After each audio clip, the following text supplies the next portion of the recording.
Ray tracing. Ray tracing is not a graphic setting. It is a question your GPU asks about light and then answers correctly for the first time. The way most games handle lighting is approximate, educated guesswork. A surface looks like it might reflect something, so the engine draws something reflective-ish on it, points it roughly toward a plausible light source, and hopes nobody looks too closely.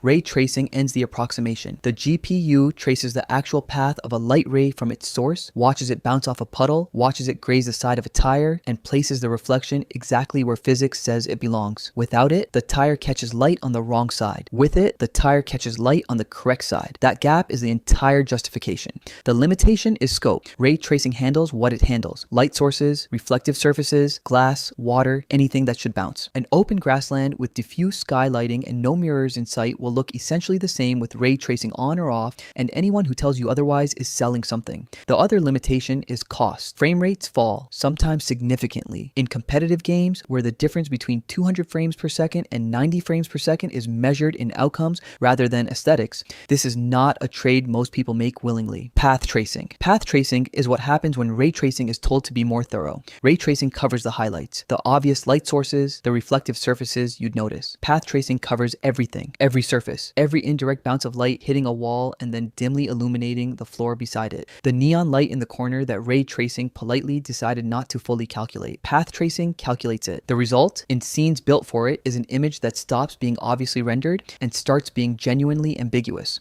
The kind of frame you can pause and ask yourself, in good faith, whether someone just took a photograph. The cost is proportional to the ambition. Frame rates drop further than they did with ray tracing. And there is an irony here, which is that path tracing can sometimes overcommit. A scene with dense reflective materials can come out too mirror bright, too perfect, whereas ray tracing's selective approach produces something that feels correct without feeling clinical. More people use ray tracing. This is not ignorance. It is a reasonable judgment about where the value is. DLSS, which stands for Deep Learning Supersampling, is NVIDIA's answer to a problem that gets worse as resolution increases. The problem is that 4K requires the GPU to render more than 8 million pixels per frame, which is expensive and gets more expensive every time the scene gets complicated. DLSS declines to do most of that work. The game runs at 1080p. DLSS watches, learns, infers, and reconstructs a 4K image on the other side using a neural network trained specifically for this task. The GPU load drops substantially. Frame rates that were borderline become comfortable. A game that ran at 30 frames natively can reach something smooth and playable with DLSS enabled. The cost is reconstruction artifacts, occasional shimmering on fine details, minor temporal instability, the subtle wrongness that trained eyes can detect once they know to look for it. Some people see it constantly once they've seen it once. Others never notice. Whether that matters depends entirely on which kind of person you are. FSR, AMD's Fidelity FX Super Resolution does a version of the same thing DLSS does, without the NVIDIA prerequisite. Lower resolution in, higher resolution out, frame rates improved, GPU breathing easier. The meaningful difference is availability. DLSS requires an NVIDIA card. FSR works on both AMD and NVIDIA hardware, which makes it the default choice for anyone on the AMD side and a viable fallback for NVIDIA owners when DLSS produces problems. And DLSS does produce problems, particularly after certain driver updates where ghosting and blurriness can appear in ways that make FSR suddenly look attractive. The image quality ceiling on FSR is generally considered slightly lower than DLSS, slightly less sharp, slightly less stable under motion, but present and functional and available to everyone, which is a kind of quality that sharpness scores don't capture. Frame generation. Frame generation does not render frames, it invents them. The GPU produces real frames, and between each pair of real frames, the system inserts a synthetic one, fabricated by analyzing motion and interpolating what the image should look like at that moment. The frame counter climbs, motion becomes smoother, the number on screen looks impressive. The problem is that the fabricated frames do not respond to your input. They are guesses about what was going to happen, not renderings of what you told the machine to do. Latency increases. In a game where a bullet needs to reach a target before the target moves, native rendering has already completed the transaction while frame generation is still in transit. In fast-paced competitive play, this is a meaningful distinction. In a slow cinematic game where you are watching a story unfold across a beautifully lit landscape, it is largely irrelevant, and the smoother motion is a genuine improvement. Frame generation also introduces visual artifacts, distortion, ghosting, moments where the fabrication shows its seams. Whether you encounter them depends on the game. Whether they bother you depends on you. Dynamic resolution. Dynamic resolution scaling is a governor for hardware that has more ambition than headroom.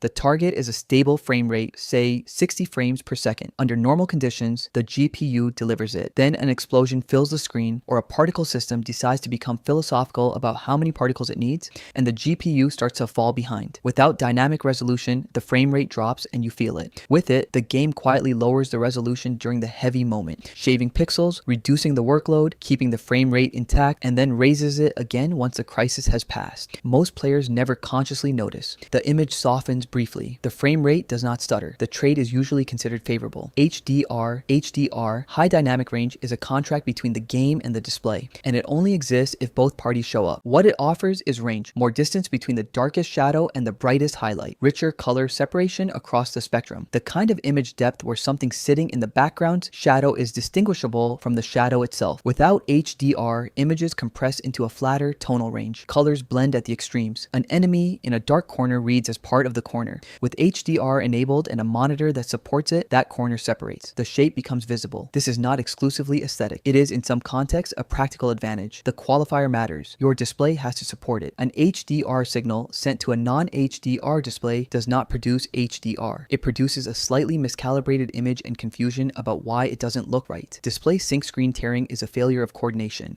The GPU finishes a frame and sends it. The monitor is in the middle of showing a different frame. The two frames share the screen simultaneously, split horizontally, each occupying the territory the other was supposed to own. VSync was the first solution. Force the GPU to wait for the monitor. Release a frame only when the monitor is ready for one. Tearing stops. Latency increases because the GPU is now waiting. G-Sync and FreeSync, NVIDIA's and AMD's respective answers, invert the relationship. Instead of making the GPU wait for the monitor, they make the monitor follow the GPU. The refresh rate adjusts dynamically to match whatever the GPU is currently producing. Tearing stops. Latency stays lower than VSync. The requirement is a compatible monitor. Without one, these technologies are not available, and the choice reverts to VSync's trade-off or tearing's annoyance. Anti-aliasing. Anti-aliasing is the game's apology for the fact that it is made of pixels. Pixels are squares. Diagonal lines are not squares. When a diagonal line is rendered from squares, it produces a staircase, a jagged approximation of a straight edge that the brain registers as harshness, as wrongness, as the seams showing. Sitting far from a screen makes this less visible. Most people do not sit far from their screens. Anti-aliasing smooths the staircase by blending the edge pixels with their neighbors, creating a gradient that the eye reads as a smooth line rather than a series of increments. Different implementations make different trade-offs between sharpness and smoothness, between performance cost and quality. All of them are preferable to the jagged alternative. Anisotropic filtering. Anisotropic filtering solves a problem that is most visible when you're standing on a long road and looking toward the horizon. Everything close to you is sharp. Everything distant is blurring into noise. This happens because textures are designed to be read at roughly perpendicular angles,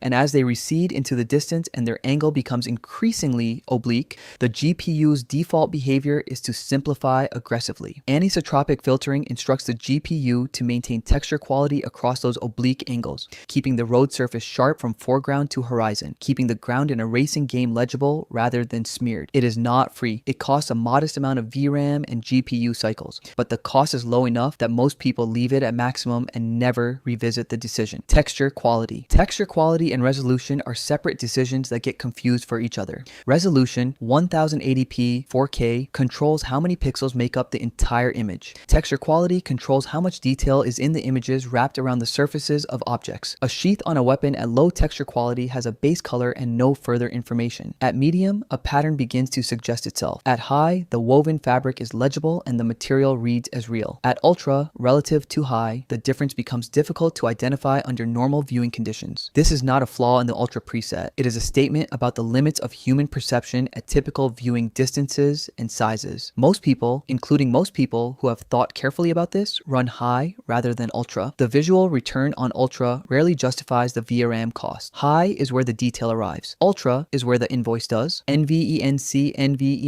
is a dedicated encoder built into NVIDIA graphics cards, and its purpose is to move a burden from one piece of hardware to another. Streaming and recording are encoding tasks. Encoding is demanding. When the CPU handles encoding, it handles encoding alongside everything else it is doing: game logic, audio, system processes, and the competition for resources depresses frame rates in proportion to how demanding the game already is. NVENC removes encoding from that competition entirely. The dedicated chip handles it separately, in parallel, without drawing from the CPU's budget or appearing in the GPU's rendering workload. CPU usage stays lower. Frame rates stay higher. The encoded output is not not identical to a high-quality CPU encode. A careful comparison reveals differences in certain conditions. But for live streaming, where a good enough encode delivered without frame drops is worth more than a perfect encode that stutters, NVENC is the practical choice for most people running most setups.